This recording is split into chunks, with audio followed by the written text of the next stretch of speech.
We're starting our later today in light of President Moon Jae-in's parliamentary address to commemorate the opening ceremony of the 21st National Assembly, which took place at 2 p.m. today. Now, with regard to the pandemic, Korea continues to witness a growing number of imported cases, with as many as 20 from Iraq alone on this Thursday. And speaking of Iraq, we connect later live to a journalist there for details on the situation in Iraq. But first, here are the latest figures on the pandemic with our Kwon So-ah and related economic news with our Yoon Jung-min. So I hear there's been an uptick in the number of daily infections amid a surge in imported cases today.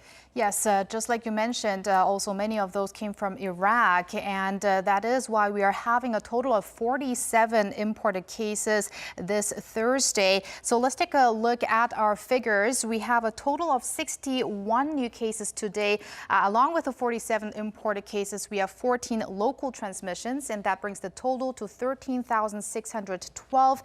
The official death toll stands at 291, but after 12 a.m. we had another report of a death, so it looks like we have 3 fatalities this Thursday. 925 people remain in quarantine, and almost 12,400 people have fully recovered, with 48 new recoveries. And if we go over to our graph, we are seeing a lot of ups and downs this week to the 30s, mid-30s, low 30s, but now in the past 2 days, the number has been increasing again, and we also had 2 days this week where we had cases in the 60s.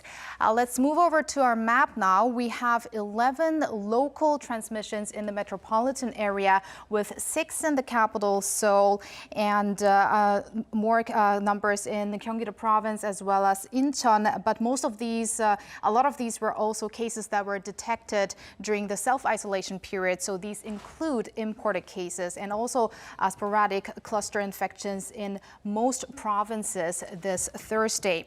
And let's get a check of the updates around the globe. We have a total of almost 13.7 million cases now, and over 586,000 fatalities, with more than, exactly 5,600 fatalities in the span of a day. This as of noon Korea time, of course, and recoveries stand at over 8 million. Let's move over to the major outbreaks. We have the U.S. with over 71,000 new cases in the past 24 hours, raising the total to more than 3.6 million, and the death toll has surpassed 140,000, and then followed by Brazil at over 1.97 million cases and India at 970,000 cases.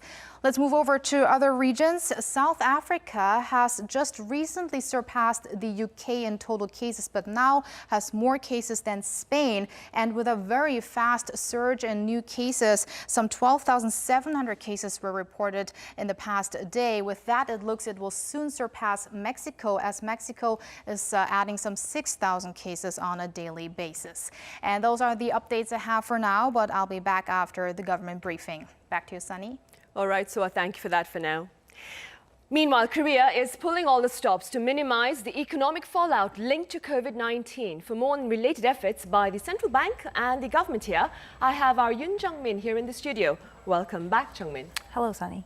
Now, first up then, the Bank of Korea held its monetary policy meeting today, Jung-min. That's right, Sunny. So the central bank is rolling out aggressive expansionary policies because of this COVID-19 outbreak. So, in fact, today, this morning, the Bank of Korea has decided to maintain its benchmark interest rate at a record low of 0.5%. Take a look first. As uncertainties surrounding the local economy remain high, we have decided today to maintain the key rate at the current level to monitor the effects of fiscal policy measures on COVID-19.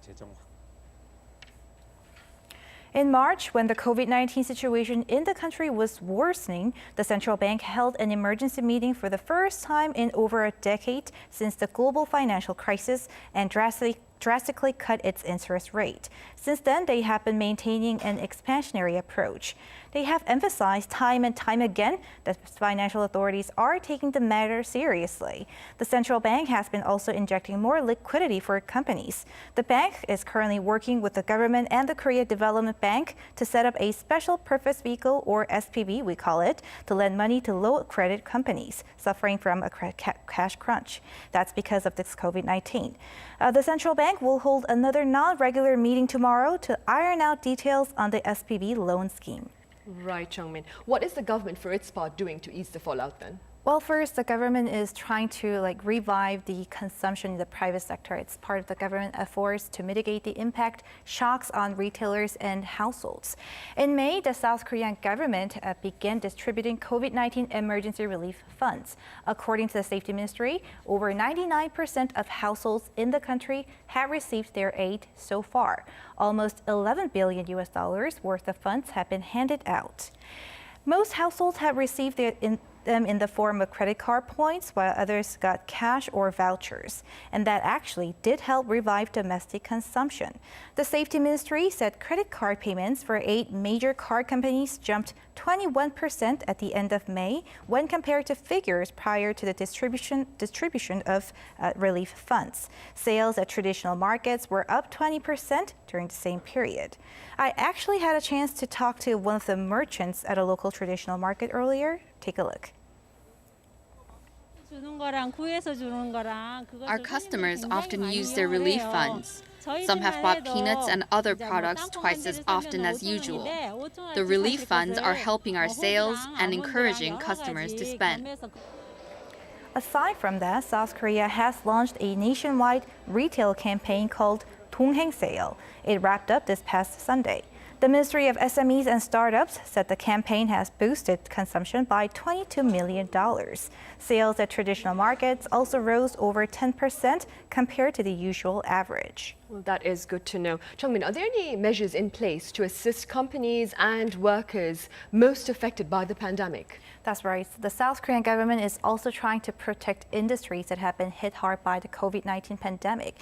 So in fact, the government has rolled out bailout measures for airlines and the shipping industry. The rescue package amounts to over $33 billion in total. Once companies receive the financial aid, they have to keep more than 90% of their employees on the books for at least 6 months. Now, to help workers, the government is handing out more unemployment benefits. In fact, the Labor Ministry said this week that the government paid a little under $1 billion in unemployment allowances last month. That's a record high. The figure has set one new record after another since February because of the COVID-19 pandemic. To help those who lost their jobs, the ministry said it has expanded the budget for unemployment allowances. Chungmin, let's turn our attention now to the U.S., the world's worst hit country, as Suha mentioned, with well over 3 million cases now. How are officials there dealing with the economic challenges in light of COVID-19? Well, the U.S. is also tackling the situation with similar measures, trying to limit the damage of the economic crisis. And in fact, the Trump administration is reportedly preparing for another coronavirus stimulus package. U.S. Treasury Secretary Steve Mnuchin said last week that he supports another round of direct payments to Americans.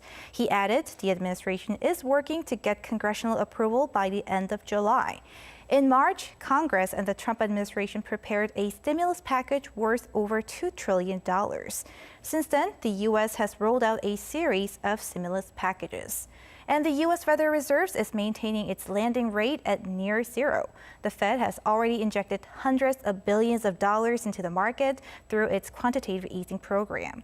It also has started purchasing municipal bonds and supporting companies through a corporate lending program.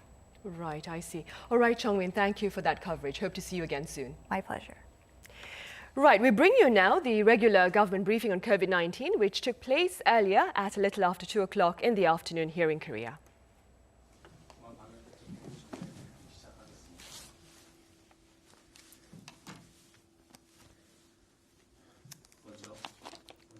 We have Deputy Director Kwon Junuk with the briefing.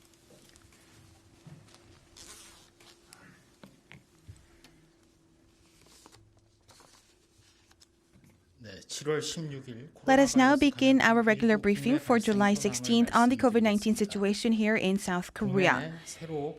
As for new domestic cases, we have 14 today, and the total number of confirmed cases now stands at 13,612. 48 people have been newly discharged, and also 925 people are in quarantine undergoing treatment. We have a new 47 imported cases, and unfortunately, we had 2 more fatalities as of yesterday. And although this was not included in the final numbers, we had one additional fatality as of today. We extend our deepest condolences to the deceased and the members of the bereaved families.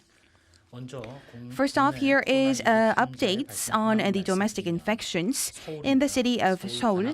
In relation to a building at Seoul City Gwanakgu District, we have 2 additional visitors being confirmed, and 11 cases have been confirmed to date. Moving on to Gyeonggi-do Province, in relation to an apartment complex in Ujeongbu City, in relation to a gym, 1 person has been confirmed, and a total of 32 people have been confirmed to date. And in Gyeonggi-do Sihung City at the Sihung SNU Convalescence Hospital, we have the first case of the confirmed case, and we are conducting the testings on all of the inpatients as well as faculty members there.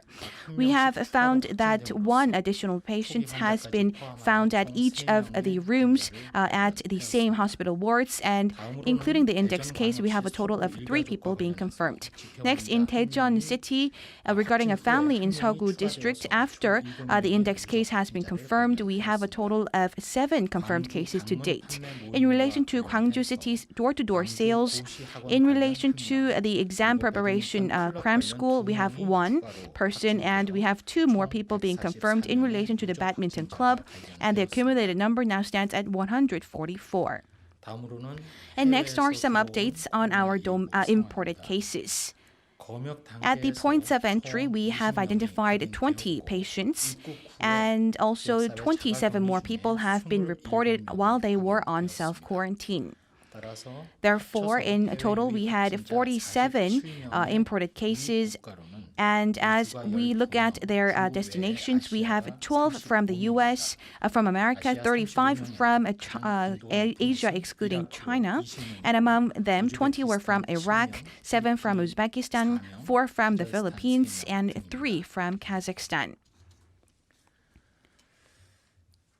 The KCC has confirmed that on the June 26th, as for the Russian-flagged ship, this is a fishing ship that has anchored in the Busan port, we have conducted on July 15th a special quarantine measure and testings. And among the 7 people who wished to offboard, 3 people have been tested positive for the COVID-19 virus. Currently, we are doing the contact tracing, and as for all of the 22 sailors who did not leave the ship, we are conducting testings as well. And starting from today, the KCDC will also continue to look into the Russian-flagged ship. And among these ships which have a higher ratio of contacts with domestic workers, we will be conducting all of the testings for all of the sailors on board. In addition, to address the recent increase of the influx cases, we will also devise some practical measures to curb the further spread of the imported cases. As we mentioned so far, we are on a regular basis assessing the risks of infection of countries globally, and we are designating these countries and updating the list on a regular basis. And as for these countries, we are taking measures like restricting the visa issuance and the flights. And we are also decreasing the passenger flight capacity to under 60% and halting temporarily irregular flights. And as for these countries with higher risks, as for all of the foreign entrants, we are mandating them to submit a PCR negative document that has been devised and tested within the 48 hours, that is. And starting from the 20th of July, as for these countries countries with higher risks. We have 2 additional countries included in the original 4 countries of the list. And starting from the 24th of July, as for all of the sailors who are entering the country through the airports will also be intensified quarantine. And we will also halt the entry of no visa entry for these people. And they need to also have visas. And when entering the country from 48 hours of departure, they need to submit a PCR negative testing certificate as well. So these will be mandatory. And these measures will be put in place starting from July 24th. Starting from now, we will continue also to monitor the global trend of the COVID-19, and we will also look at our daily imported cases, and we will update our regular list on a regular basis. And in addition, together with the global and domestic cases, we are asking you to report any of the threats to the COVID-19 prevention to our Safety e-report, which is operated by our Ministry of Safety. Starting from July 1st to 15th, we have received 915 reports, and of them, 505 were the breaches of quarantine measures. In specifically at guest houses, there were some reports that there are no distancing measures that are taking place, and also there are some cases of dialogue within long periods of time without wearing face masks. So going forward, we ask you to utilize this Safety e-report, which will help ring the alarm bell for the safety measures and quarantine measures. And we ask you to utilize these applications and portal websites to also report any breaches that you might spot on a regular basis.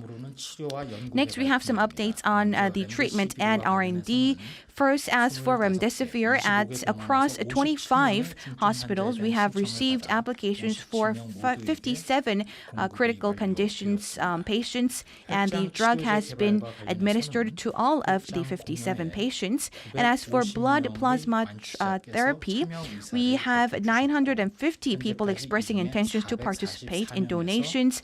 And as of now, we have completed the donation from 444 people.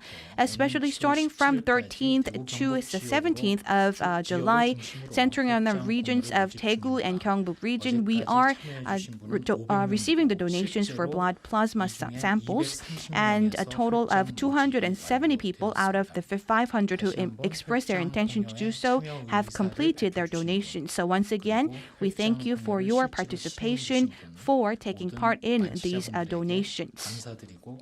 And going further, we also ask for your proactive participation.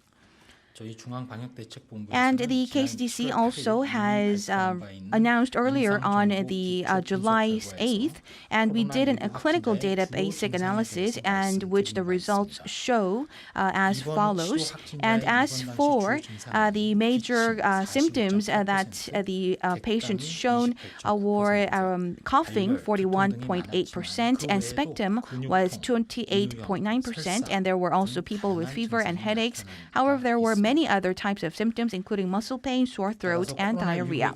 Therefore, as for COVID-19, aside from the respiratory symptoms, it also encompasses other types of symptoms like headaches, muscle pain, sore throat, and as for foreigners, there were some also fatigue, and there were some irregular symptoms as well. And as for people working in the multi-use facilities like medical centers, education centers, and places of worship, if you feel unwell, please get tested proactively and as soon as possible. And we also advise medical centers to also make this into consideration. We have a few messages lastly to the public. As we respond to the COVID-19, the quarantine authorities, we learned through many epidemiological cases. We learned of the scariness, however, also the wiseness of these virus. And as we have accumulated critical evidence here at home and abroad, we are having a clearer picture of the characteristics of COVID-19. And however, we would like to state and highlight once again that COVID-19 spreads fast through 3C environments that we have been emphasizing so far. And there is a very high infection rate among asymptomatic patients. And also, as we mentioned just earlier, there are some irregular symptoms as well. So we believe these are some major aspects that we need to keep our eyes on. And if we continue to maintain our basic principles of quarantine and distancing, we do not have any other effective measures to protect ourselves against the virus. However, if you have clear symptoms of fever or other respiratory symptoms, please report to us and get tested as soon as possible. This is the beginning steps to responding to COVID-19. And recently, there were also a case where one confirmed case was tested after 6 days of showing first symptoms. And this was a case at the Siheung City's SNU hospital. And we are also concerned of additional cases that may arise. And we also like to highlight that swift and speedy testing is very important. And if you have irregular symptoms, at a time like this, you need to be suspicious of COVID-19, and we recommend that you get tested as soon as possible. As we mentioned so far, this is based not only on the statistics based on our country, but if you look at the evidences of other countries, there are some symbols like intensified higher level of fatigue, and so please be note of that as well. So please note if you are in the working in the areas of hospitals or nursing homes or long-term care centers, or if you're living with senior citizens, if you feel unwell, even if you do not have respiratory symptoms, you need to get tested as soon as possible. So we highlight this once again. Our quarantine measures going forward will exert our full efforts to curb the further spread of virus here in the country. Thank you very much.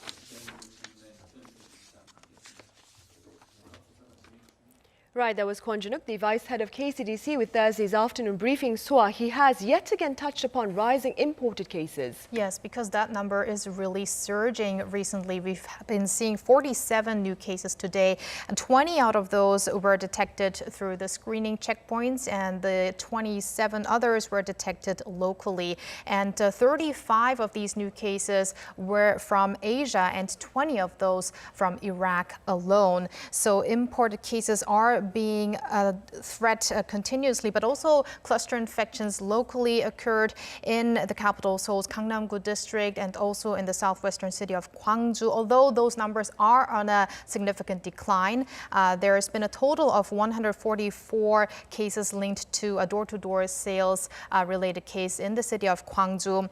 And meanwhile, Kwon Junuk, the vice director of the KCDC, mentioned that there have been numerous reports of irregular symptoms related to COVID-19. He said cases and researchers, including here in Korea and abroad, suggest that COVID-19 symptoms are not necessarily respiratory symptoms or fever, but they can be also fatigue, exhaustion, and diarrhea, muscle pain, and headache, as well as sore throat. So with that, he asked for the nation's people, if they feel under the weather or have just light symptoms, he asked them to go and get themselves tested for the COVID-19 virus, and especially that goes for people who work at nursing homes or medical facilities and people who live with elderly family members or people who have underlying conditions. All right, so thank you for that. We'll see you again on Friday. See you tomorrow.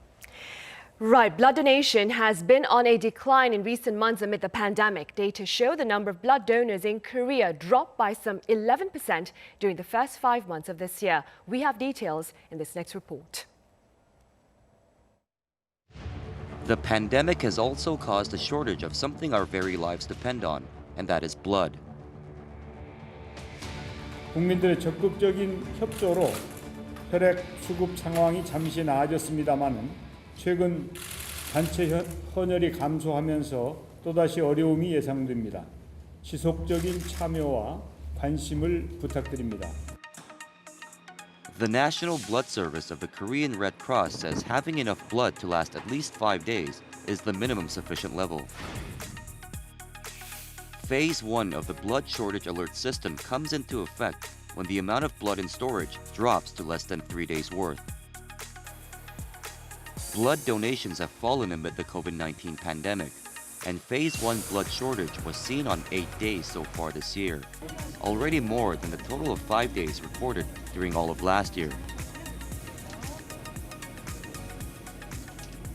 혈액 보유량이 부족하게 되면 응급 환자들을 우선으로 수혈을 하기 때문에 일반적으로 정기적으로 수혈을 받던 백혈병 환자들이나 암 환자들 또 투석을 하는 환자들은 응급 순위에서 밀리기 때문에 그분들한테 영향을 미칠 수가 있다고 생각을 합니다. The recent blood shortage is a result of falling donations. Compared to last year, there was an 11% decrease in the number of blood donations so far this year. Delays in the start of the new school semester were a significant contributing factor, as normally, many high school and university students make blood donations in groups. Korea isn't the only country suffering from a shortage of blood, with many other nations around the world also grappling with a supply crunch. Many citizens have become afraid of donating blood, mostly due to concerns that they might contract COVID-19. The National Blood Service continues to emphasize that their clinics are disinfected regularly. 헌혈의 집에서는 모든 장비나 체열 장비나 모든 도구를 수시로 소독하고 있고 외부 업체에서 주기적으로 정기적으로 와서 외부 업체 소독도 진행하고 있습니다. Those visiting the clinic to donate blood are asked about their recent travel history and checked for any fevers or respiratory symptoms. They must also use hand sanitizers and wear a face mask at all times. 코로나 때는 또 피가 많이 부족하기 때문에 그때는 또 전전 헌혈도 했고 시스템이 워낙 좋게 하다 보니까 그런 것에 대한 두려움은 없고 좀 뿌듯하죠. 나라에 도움이 됐다고 생각이 되기도 하고 의료 발전에 도움이 됐다고 하고 생각이 들기도 하고 일단 사람을 돕는 일이라고 생각하니까. What's important to remember is that respiratory viruses in the past were never, not in a single instance, transmitted to others through blood transfusions. 메르스나 사스처럼 호흡기 바이러스는 혈액으로 전파되지 않거든요.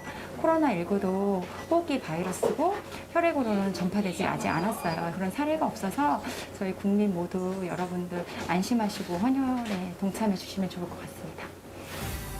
Active participation from citizens is a must in order to restore our blood supply to sufficient levels, because every drop counts in saving lives at hospitals nationwide.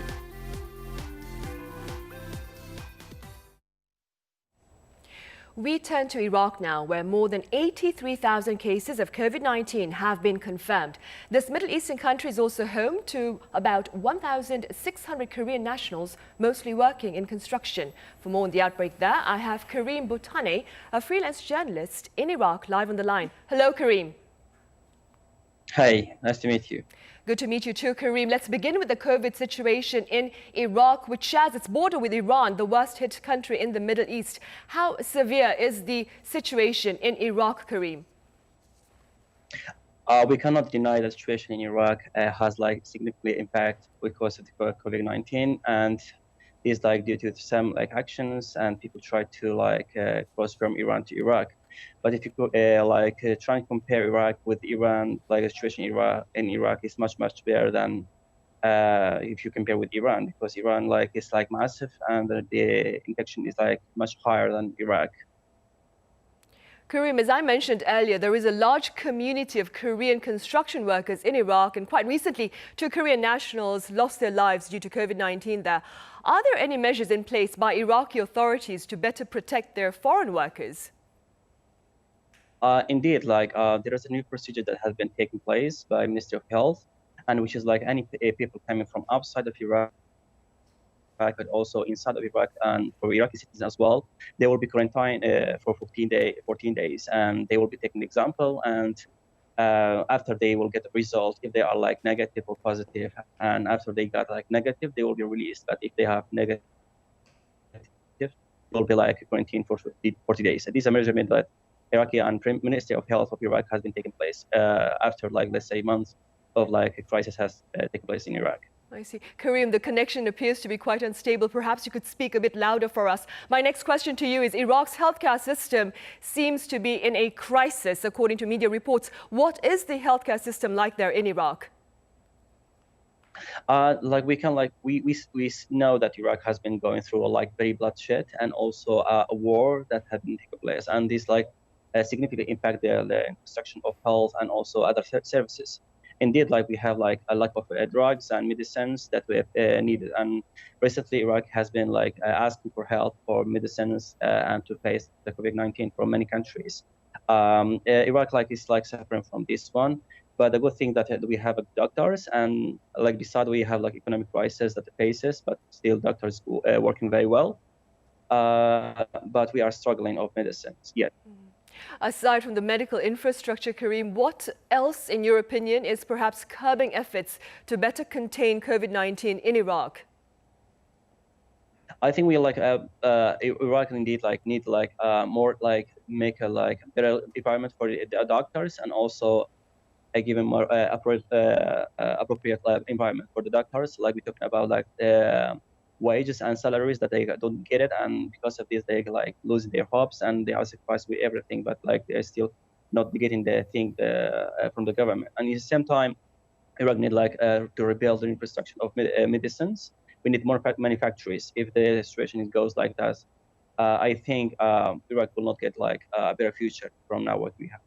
I see. All right, Karim, thank you for making the time to join us live at this hour with your thoughts.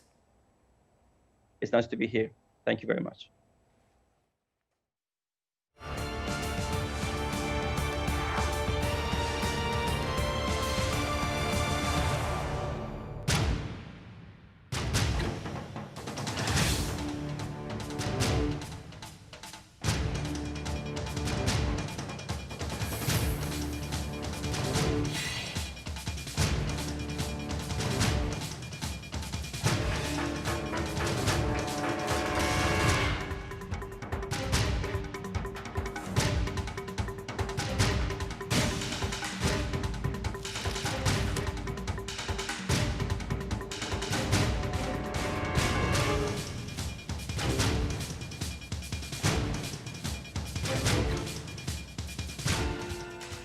Our reliance on digital technology has been on the rise in recent times, and it appears that the pandemic is deepening that dependence, turning millions of face-to-face interactions into non-face-to-face online communications.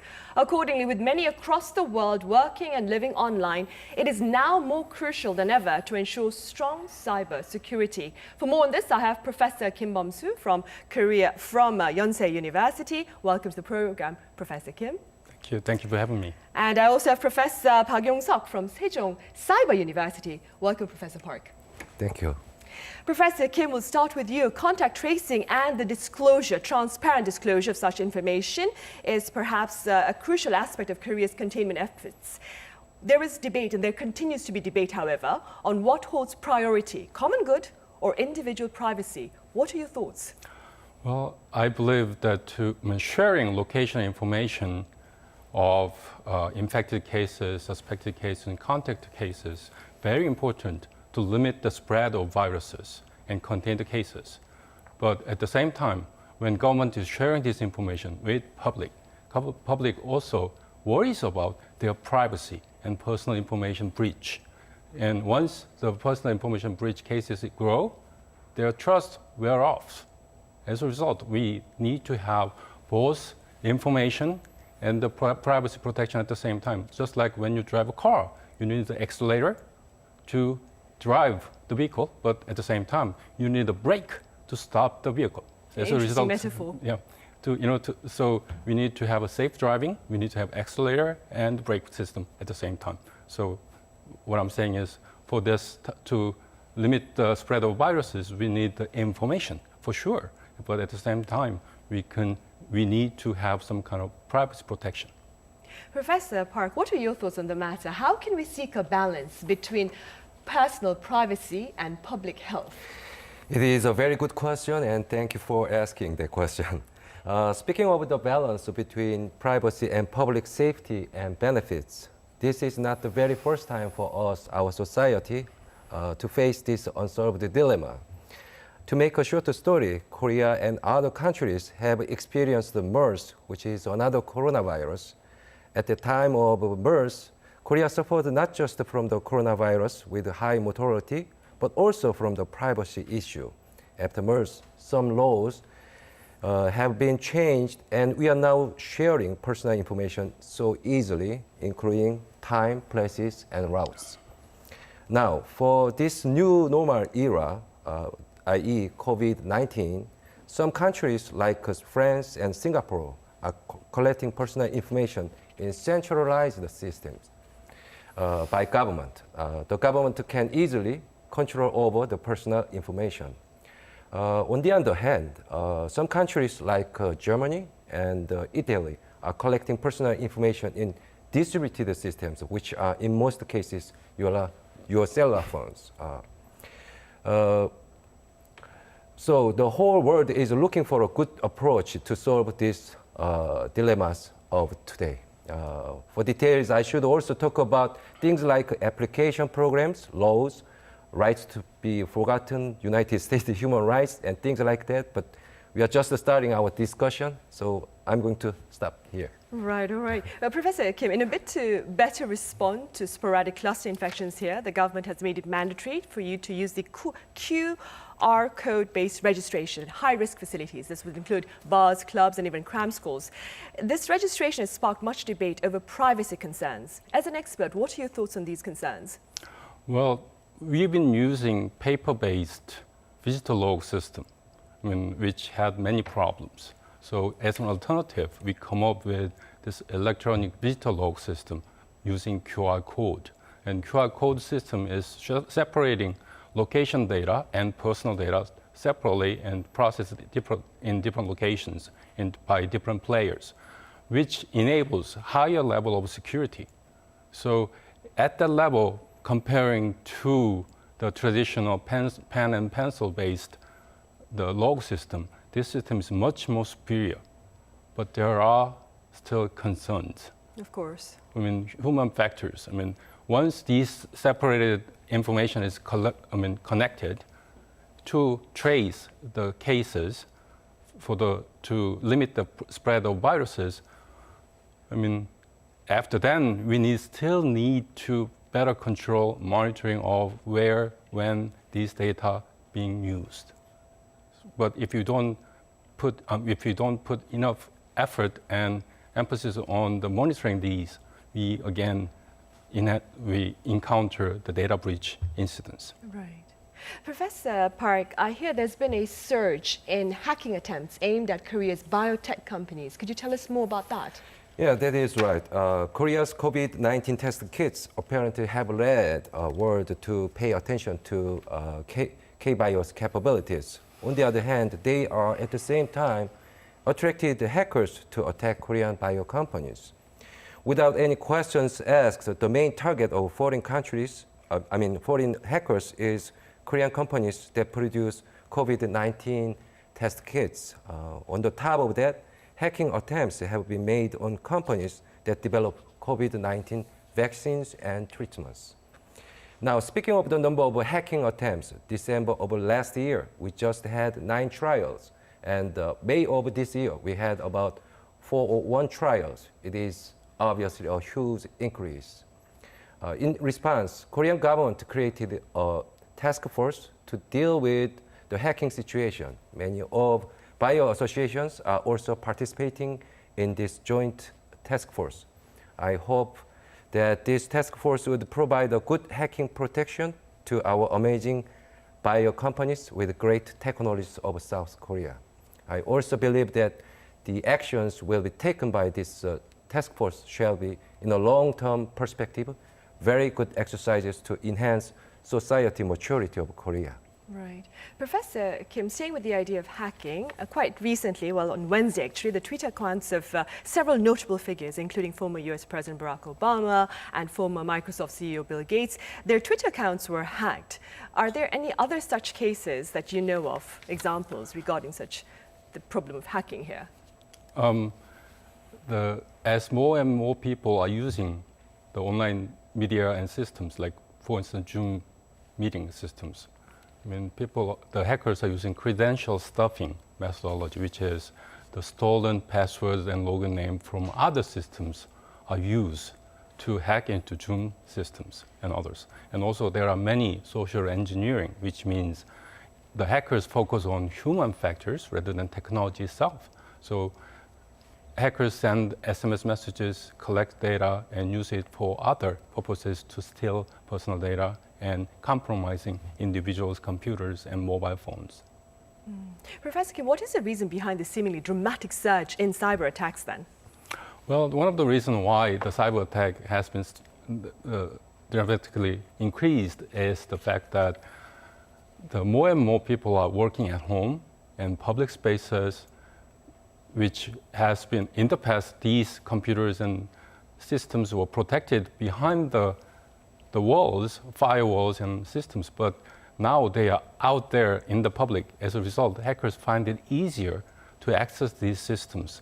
And also, individuals spend more time on the internet and mobile communication channels, which gives more opportunity or more time for hackers to hack into the systems. Professor Park, as Professor Kim mentioned, more and more people are working online, and it's become the norm amid the pandemic. What is the level of security awareness by people who are using online? I hear there was a study done to assess the level of this awareness among workers here. Yeah, when it comes to data protection in this new normal era, office workers who work at home or remotely are strongly required to manipulate their own digital devices. With no hesitation, we can name these devices: laptops, personal computers, smartphones, or other mobile devices like iPads. Now, it is said that 83% of employees are using their own digital devices for work at home or remotely, but merely 20% of such people are respecting or following security manuals or code of conduct. As an example, a common instruction from the code of conduct is, needless to say, company certified or approved vaccine or antivirus installation on their own devices. However, the recent survey tells not many people are doing so. Consequently, it is very difficult to say that the data stored in such devices are in a good protection, or simply say they are not in good hand. What does this mean? It means that the data can be easily taken by hackers. I see. We're lacking time, which is why, Professor Kim, my final question to you, please do give me a brief response, but what are some of the tangible efforts we can make to ensure security online? Well, individuals, in the past, the security professionals were protecting the IT devices for the individuals, but nowadays, all of us had to put our hands together to protect our assets and devices. And how can the government and private sector work to ensure that this security is ensured online? Government can improve the digital literacy of individuals. When government should focus more on the handicapped and the disadvantaged group of people, because they are the people who have more vulnerability or priority of their access and security is much lower on average, so government need to focus on those groups. Of course. All right, Professor Kim, thank you very much for your thoughts, and Professor Park, thank you for being with us today. Thank you. Right, that brings us to the end of this edition. Be sure to tune in tomorrow as we explore ways to coexist with COVID-19 in light of the prolonged wait for an effective treatment. In the meantime, do reach out to us with your thoughts and inquiries through our social media accounts or homepage, arirang.com. Thank you for watching.